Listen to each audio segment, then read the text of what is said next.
सुबह में उठिए और सुबह में उठ करके ना रिवाइज करने का प्रयास करिए कि अगर जिस विषय में आपने रिवीजन किया है उसमें आपको ज्यादा नंबर आएगा। तो सिर्फ ऐसे गेहूं को धूप में रख देने से ना वो सूखता नहीं है, उसको हर 1-2 घंटे पे ना उलटना पुलटना पड़ता है। दूसरी बात, अगर आप सिलेबस पूरा कर लिए हो तो जिस विषय में भी आप ज्यादा नंबर लाना चाहते हो ना, आप खुद से जांच करिए ना, आप खुद से जांच करिए। एक विषय का प्रॉपर रिवीजन करिए, दूसरे विषय का रिवीजन मत करिए। देखिएगा जिस विषय में आपने रिवीजन किया है उसमें आपको ज्यादा नंबर आएगा। यानी कि रिवीजन जो है ना वो एक बढ़िया मेथड है। तो इसलिए जिस विषय को आप सिलेबस खत्म करते हैं, जिस सब्जेक्ट का पूरा सिलेबस खत्म करते हैं, उस सब्जेक्ट का पूरा प्रॉपर रिवीजन होना चाहिए। ध्यान से सुन लीजिए, पूरा प्रॉपर रिवीजन होना चाहिए।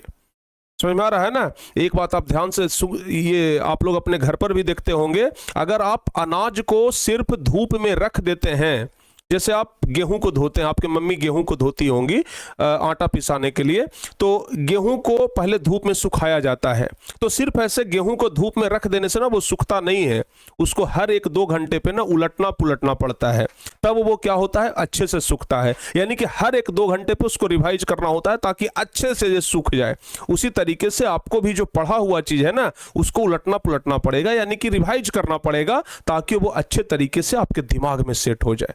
तो दूसरा मंत्र है रिवीजन का। पहला पढ़िए, दूसरा रिवीजन करिए, तीसरा याद करिए। तीसरा याद करिए।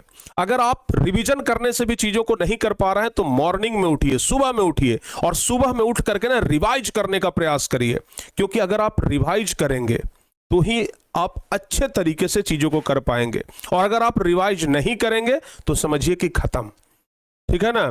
तो भाई सुबह सुबह उठिए, याद करिए, याद करने का प्रयास करिए, क्योंकि ओवरऑल आपके परीक्षा में याद किया हुआ चीज ही काम आएगा। परीक्षा में जाइएगा तो सोचिएगा कि क्या लिखना है, जो आप याद करके जाएंगे वही ना लिखेंगे।